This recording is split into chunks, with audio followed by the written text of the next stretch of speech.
Hello ladies and gentlemen, this is Blue Maxima and I'm here checking out One Piece Pirate Warriors 3. Just right off the bat, I have to apologize, but I'm not actually feeling that well and I'm actually going to go see a doctor tomorrow, so don't be surprised if this video sounds a little bit downtrodden compared to my usual fare, just FYI.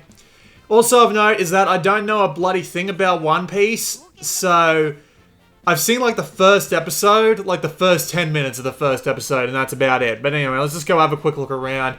So you got your typical set of options that you usually get with Musu games, because this is a Tecmo Koei Musu game. So Warriors, Dynasty Warriors, Warriors, Orochi, you get the idea. And you've got all the typical set of options you get, including being able to customize all your controls there. You've got the camera axes and the individual volume sliders. Those are always nice to have. And you can also save and load to multiple slots. As we can see here, I've mainly been playing this to keep myself occupied when I'm, not lying in bed. So I've got about 3 hours in it so far. I would like to put a little bit more in, but I'm probably not going to have another time to get this video done in the next couple of days. So we're just going to do it now and hope it actually comes out alright. Unfortunately, I haven't been able to try the online mode. Every time I try, I never find anyone, but I should really ask people to help me out with this one of these days. But anyway, so you got the gallery, which has glossaries for everyone who shows up in the game. You got glossary for all the terms and everything that happens, including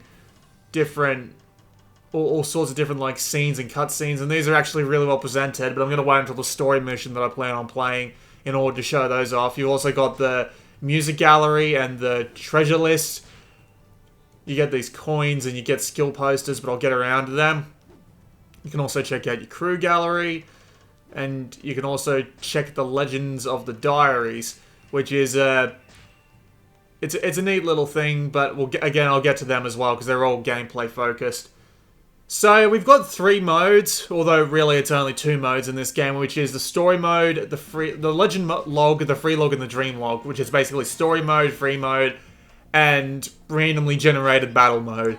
It's a bit strange. We'll get on the dream log later. Free log is just playing story mode stages, so we're going to go to the legend log first of all. We can go online and we can send rescue requests out and go and help with rescue requests.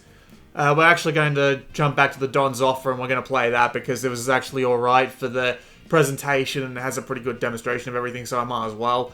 So the idea is, there's no like branching paths or anything as far as I can tell. It's just a straight line telling of the One Piece story, and at least for the 4 stages that I played, there are lengthy text summaries that are narrated over every one of these levels, so it actually tells the story fairly well. And I mean, I'm only 4 levels in, sure, and there's a bunch more episodes after this, but so far I definitely haven't been too confused or anything with the storyline. It's actually a pretty good place to start if you don't have a clue about One Piece, because, well, it tells you everything you need to know. It's not that, like, verbose about it, but at the same time, I'm not lost, so it's a pretty good start. So, the legend is something we get for every stage, and as you can see on the right side there, it gives you goals to do, like, defeat the boss of the stage with a special Kozuna attack, clear the episode on the hard setting, and those lists on the right there, the percentage list, those are coins, and you get those coins by filling in specific amounts of the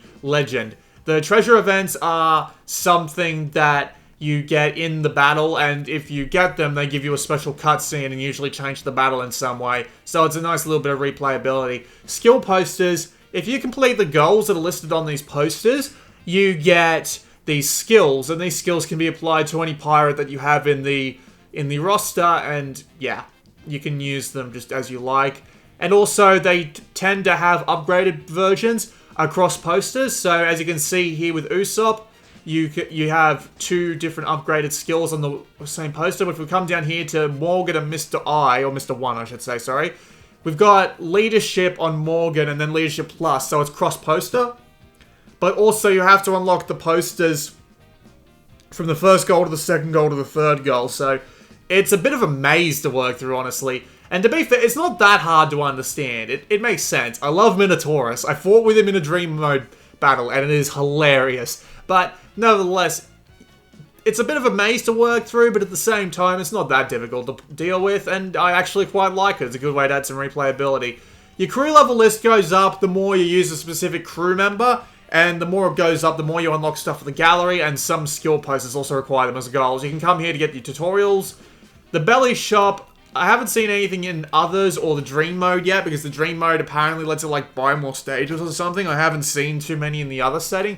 But you can also come here to buy movies and stuff for the sound test. So I actually haven't been doing that. I've been saving my money because there is another reason you can hold on to that money. So, and you can also come down here to change the difficulty, but I prefer keeping it on normal because why not? So we'll hit next, and we can only pick from the Straw Hat Pirates, unfortunately. So I'm going to pick Sanji, because Sanji is the main character of this chapter. And then when we go into Dream Mode, I'll pick Luffy. There's a bunch of different characters in this game. There's like easily 30-something. I don't know the exact amount, but there's a lot of people here. Anyway, if you go to Be Like Growth, you can actually spend money to level up your character to the highest level that you've currently got on the team. So you don't have to fall too far behind. And this is where you come to use your coins. So every time you defeat a character, or every time you use a character in battle, and then you get your crew level up, you get coins from them. And these coins can be used to actually give buffs to your stats. So if we give, like, say, unfortunately, there's not a fantastic amount of coins we can spend here right now. Oh, here we go. So if we give Buggy, for example, 5 Luffy coins, he'll get a boost to his life. And then we can hand over more coins to get more stat boosts. One moment. I apologize for the interruption. So yeah, as I was saying, you give them enough coins from the specific set of characters, and they will gain stat boosts, and you just keep feeding them coins. And there are also characters that can get special things, special coins, that can give them more abilities, and you can also give them coins to break their level limit. So that's actually a pretty useful little set of things to do. And these coins are actually pretty rare, and you only get them from doing really well on specific story mode levels. So we're just going to set sail here. And it should show us a cutscene, and if it does, well, I'll turn it up and let you listen. There's no English dub, unfortunately. There's only Japanese, but I'm like 99.9% sure it's the same voice actors that do all the other One Piece stuff. So it's actually a pretty good voice cast. It's fun to listen to, at the very least. He's the narrator, but there's like 0 point in listening to him, so yeah, as you can see, they give you a pretty big text summary as they go on. So yeah, this is where you recruit Sanji, so I figured it'd be appropriate to play Sanji in this level.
So it's actually a really, really nice set of presentation. The whole manga stuff there. And you can see there were scenes that were rendered in like full 3D. And rendered in full 3D and then put on a video. And they do that like at the end of stages as well. So the whole game shows a definite high amount of character. And I quite like it. It's really well presented. You can also come here to set your skills. So yeah, Captain's Wisdom, Warrior's Wisdom. Yeah, I think I'll just stick with Captain's Wisdom. It's nice to have automatically charging special attacks. You can check your army info, obviously, and you can check your legend again and the treasure events again. But nevertheless, we're just going to start the fight. The game actually loads in the background, so if you spend enough time in that menu there, it'll actually load up really fast. So yeah, the game definitely shows a great amount of character, especially in the cutscenes. And I will admit, as someone who wasn't really interested in One Piece before, I'm actually really impressed. Because this seems to be showing the absolute variety and the colorfulness and just the fun style of the manga and anime. It's not anime, what the fuck am I saying? I know damn well it's anime. But nevertheless, it's showing the character of the anime real well and it's actually making me interested in it. And for, you know, that's actually a pretty high praise of a series of presentations. I mean, like, even these levels here, they look really nice. They're colorful, they're detailed, and they're quite varied. So, I mean, well, they're not exactly varied in terms of, like, their layout because of the general map designs. The map designs are your pretty standard Warriors fare. They're a big bunch of squares with paths in between them, and, you know, you've seen it 100 times already if you've played any other Warriors game. But they're really nice to look at, and, you know, if you're a fan of Warriors like I am, that more than makes up for it. So I might as well get into the controls, because in this game it's actually fairly different in comparison to your typical Warriors games. There's no block button. I mean, there is this button here that you can use to keep your camera behind you, but there's no typical block button. What you have instead of a typical block button is a dodge button on the X button, and it also replaces your jump button. So you can press X to dodge in any particular direction, and if you time it right, you'll dodge most attacks. It's a nice little change, because this whole game is actually a fair bit more action-focused, and it's focused a lot more on avoiding the enemy's attacks than, well, your typical Warriors game, which is a fair bit more button mashy. To add to that, there is actually a lot more focus on character-specific combos in this version. Just doing, like, regular button mashing will probably get you killed a whole lot faster in comparison to any other Warriors games. Like, for example, I'm going to pause here and go down to the player info, so you can come here and check your skill poster, your skills, your coins, and all the settings here. But if you go to the controls, it'll actually give you all your controls here. And if you don't do these specific combos, the entire game will actually move a fair bit slower, because you'll stop, like, in the middle of combos. So, if you accidentally, you know, if you're like hammering square and triangle, not much is going to get done.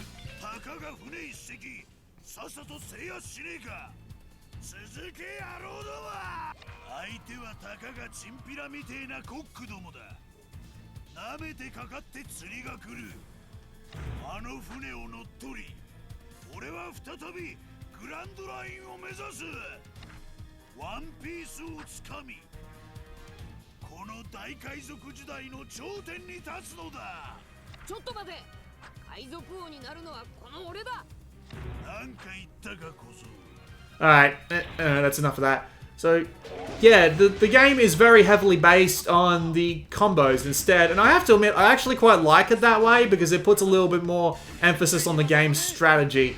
And as you level up your characters, as you will do at the end of every level, depending on how many enemies you've killed and all that, you'll get plenty of, what's the word I'm looking for?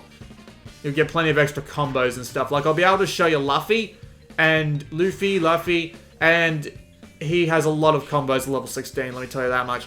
Anyway, so you might have seen that little question mark appear above the guy's head. I'm going to go more into the controls in a moment, but you might have seen the question mark appear above Sanji's head, and that indicates that there's a treasure event that's about to go down, and you want to be working on getting the job done. So anyway, let's continue on with our explanation of the controls. So, square and triangle are your short range and long range attacks, and circle is your Musu attack, and if you've played any Warriors game, you know exactly how this works.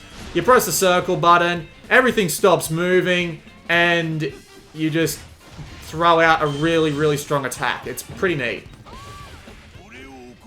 Now, the game also has a rage system. I also just did a treasure event, so we can sit back and watch this.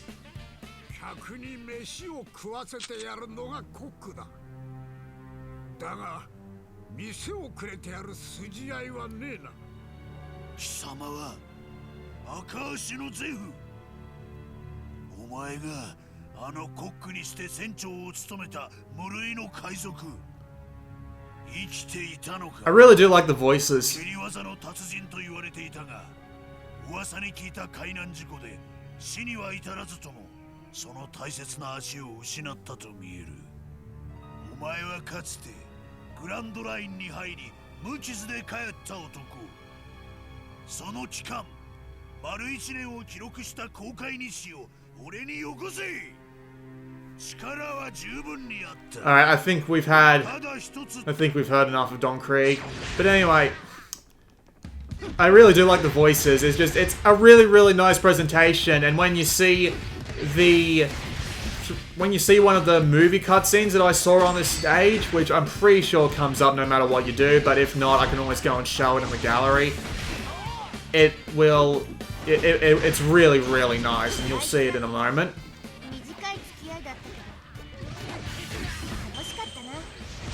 Yeah, anyway, Nami is an absolute bitch, but we'll just leave that to be found out in a moment. Alright, so I'm gonna wait until I get to the next big boss to show off the entire rage attack system, but the idea is, see on the left there, you've got that meter that's going down to the left of your character portrait? Well, you can also swap between different pirate partners. You can't actively switch to another character, but at the same time, you can select which one of these guys is going to be a partner. And on that meter on the left there is your Kaizuna meter. And the Kaizuna meter is what it does is we're going to have to get it up to level 2 first. That's the main idea. So, in fact, I'll swap back to Luffy, whatever the bloody hell he is. So, whenever you do a really long attack and then press the relevant button at the end of the combo, your partner that you've selected will come in if you've got a level higher than 1, and they will do a follow-up attack. So, you really want to keep your Kaizuna meter as high as possible because it adds more attacks to your repertoire. And you may also notice that it gives you plenty of extra exclamation marks. I don't know exactly what causes exclamation marks to go off, but you're more likely to get them from Kaizuna attacks while you're in the rush mode and from Kaizuna true attacks, which I will definitely show off as a part of a boss battle in this level, but for the time being, we're just going to keep going as intended. Also, we've got someone here that we need to stop. Oh, it's Mihawk. Mihawk is a bitch, and I'm probably not going to find him this time, but because he takes an absolute bejesusing ton of damage to bring down. Like, see that? That was one, like, that was one Musu attack, and we're just gonna have to keep hitting him constantly in order to get any reasonable amount of damage out. But I might as well take the opportunity to demonstrate what a pirate battle is like in this game. So, this guy is a lot like a typical officer in a Musu game.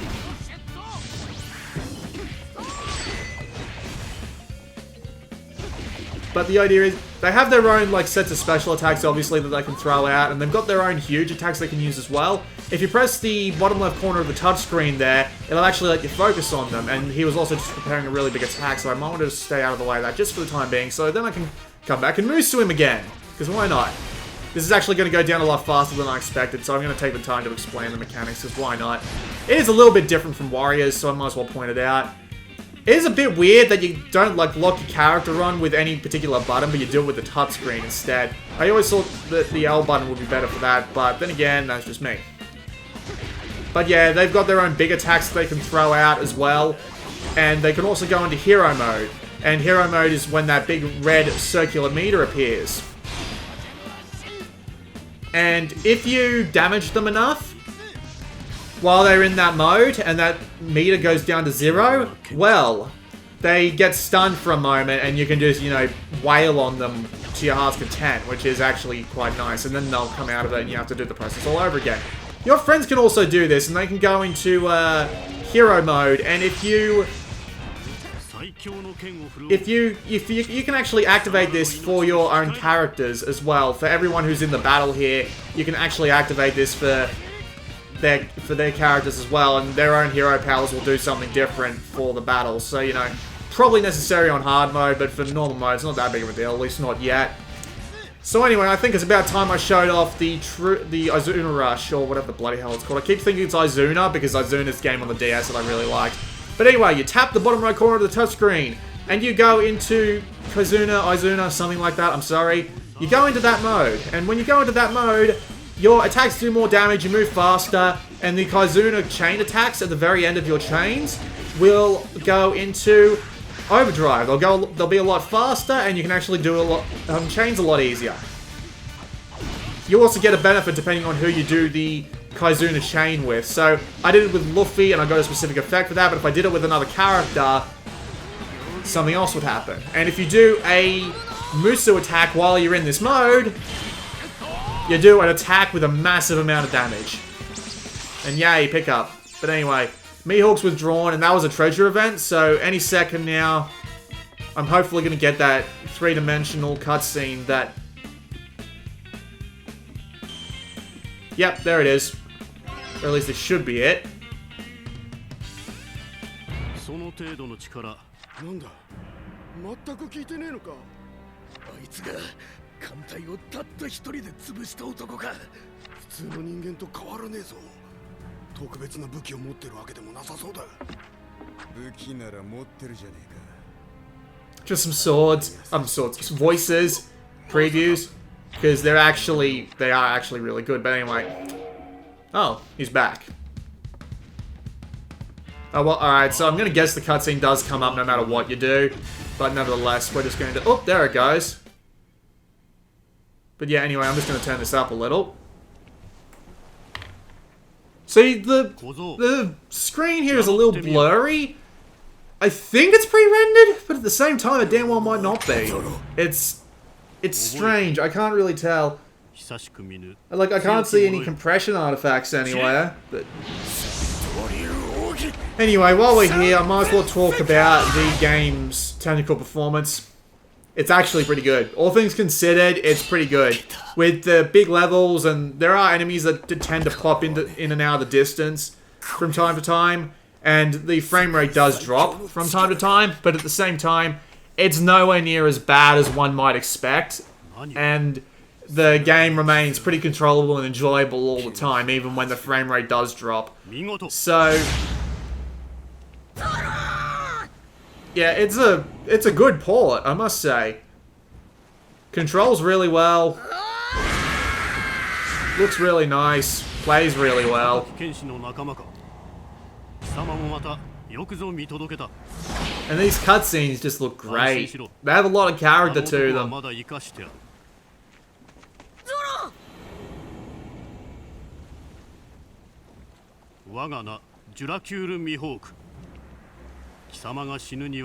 badass. That is just a badass character design. I've never seen anything related to One Piece, but after playing this game, I want to, because this is all awesome.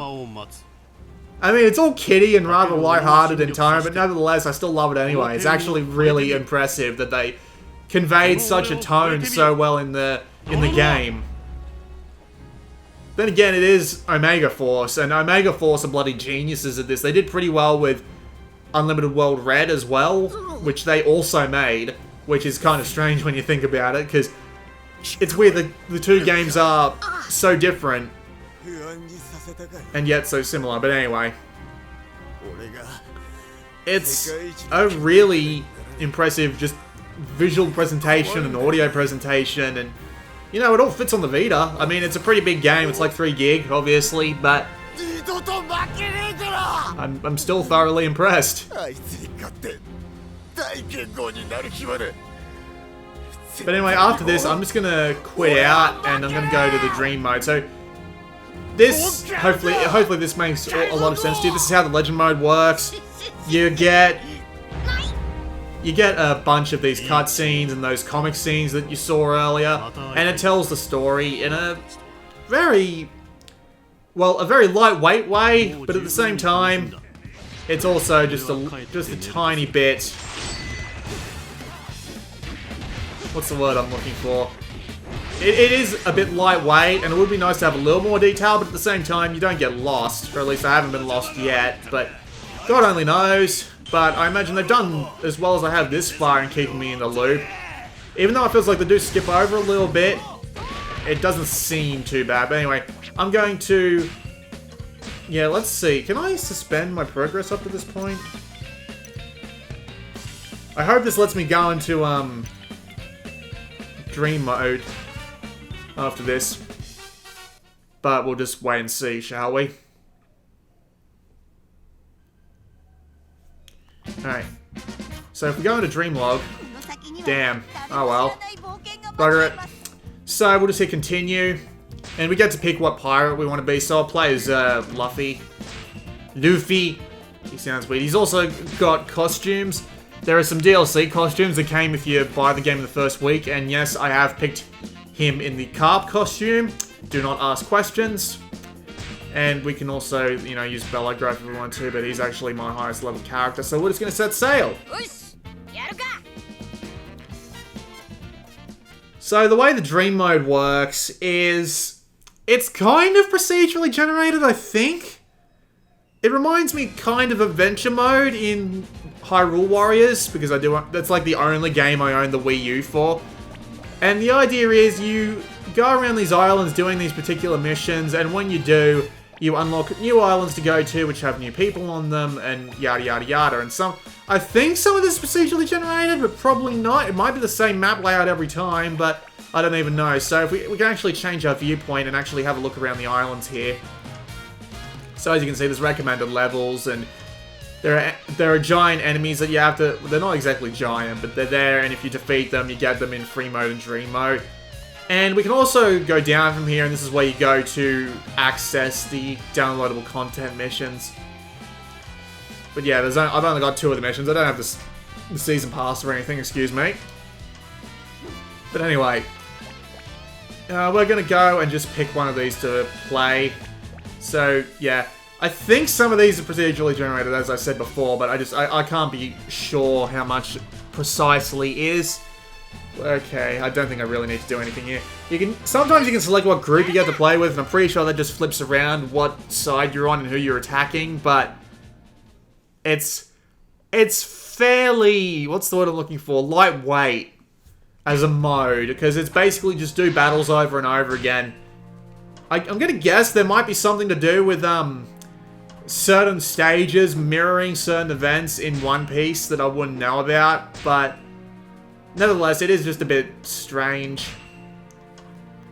But yeah, as you can see, I've got a ton of combos for Luffy here, because he's level 16, and he gets more as he levels up, which is pretty nice, because, you know, your characters get better over time. What's not to love? But anyway, here we go. So, usually you don't know what the idea of the battle is as you're going in, except for a general goal like defeat 1,000 enemies to unlock the final boss fight, or to do anything like that, but nevertheless...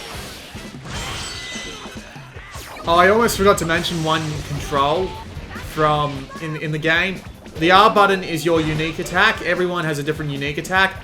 I like Luffy's because it's extremely OP. Like, his arm reaches across the entirety of the screen and knocks everything flat on its ass, even giant enemies. It's kind of ridiculous. It's so overpowered. But nevertheless... So, in every level, you tend to get put in with a random selection of enemies and allies. So, you end up playing with all sorts of different characters as your allies and your enemies that you can fight. So, it's actually good for earning coins and stuff for leveling up your characters, because you're going to need a lot of them if you plan on leveling up as many characters as possible. But otherwise, the whole mode just feels a bit random and relatively inconsequential. I mean, sure, you can play it to grind and all that, but at the same time, it's not like it's anything particularly amazing. Like, it's not as deep or engaging as Ambition mode, but it's still enjoyable. It's, you know, if you need a bloody reason to go and beat the crap out of 1,000 pirate captains, well, you've got more than enough reason here to go and do that, so it's not as big of a deal as it looks. And I might be saying that just because I'm enjoying this game a lot, but to be fair, if I'm enjoying it a lot, I'm more likely to look over something that might be seen as potentially boring or potentially consequential. But nevertheless, if you can see this and you can see just, you know, how this might affect your opinion of the game. Sometimes you do get third sets of forces in. But the general idea of most of these areas is kill as many enemies as you can, unlock as many areas as possible, capture as many areas as possible.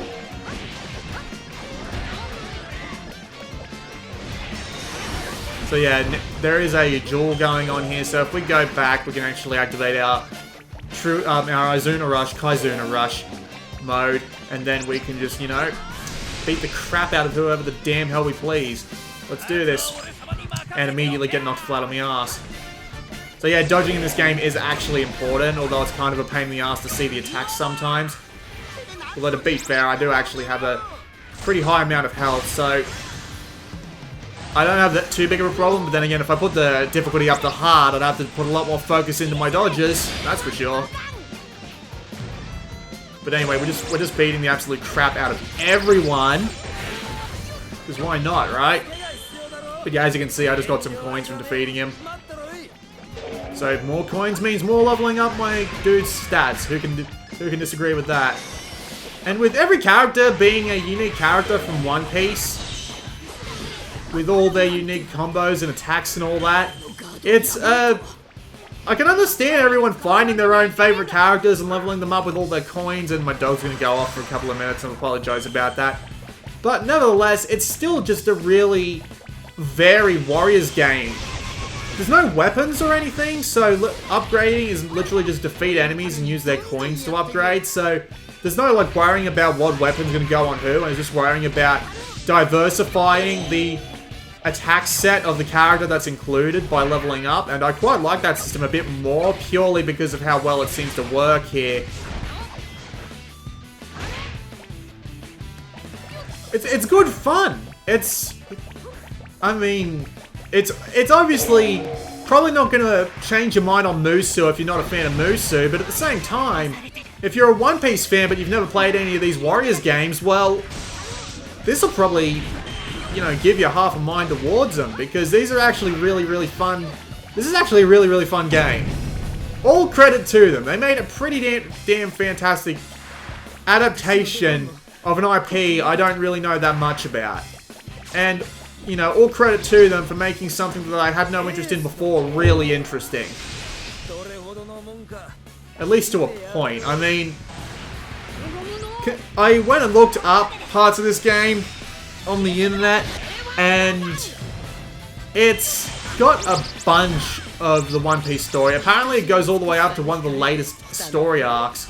So you get a bloody ton of story content, not to mention that, like, the $12 season pass that has an absolute ton of content and something like 16 extra missions.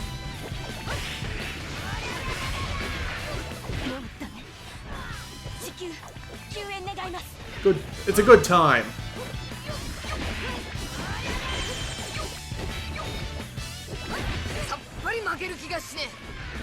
If you couldn't tell, I love that combo. It's really OP, but I'm probably pretty OP for this stage, actually. I'm like level 10, and I'm like level 16, and this is a level 10 story mission, so yeah.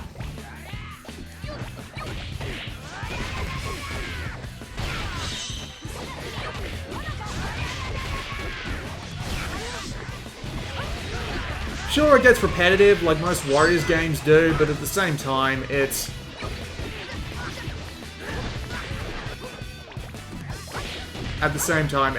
you know, it's a good Warriors title, that's for sure. It'd be nice if I could actually see what I was doing. It's nice that they have so many enemies on screen, though. Also nice that they actually go flying off the edge if they get defeated near an edge. Oh. Well, never mind. Shit, I really should have been paying attention. Oh well, that's a pretty good place to end off the video anyway, it's long enough. So yeah, that was a look at One Piece Pirate Warriors 3. It's a really good game. I'm interested in One Piece now because of it. Unlimited World Red didn't really do a fantastic job of that because I was working with characters so I didn't have a clue about it. But in this mode, you get in this game, you get a whole better idea of who does what and what their characters are like and just how the story goes in general. And it's a whole lot better than Unlimited World Red did it, and I'm enjoying it a whole lot more than I was expecting to, and I'm finding myself recommending it. Hell, I bought this because I didn't actually get any emails saying, hi, here's a review code, and even after I sent out for one. But yeah, it's a really good game, and I'm kind of surprised by that. I was expecting something at least a little bit average, but no, I'm enjoying it a lot more than I was expecting to. So there you go. That was a look at One Piece Pirate Warriors 3. This has been Blue Maxima, and I'll see you all next time.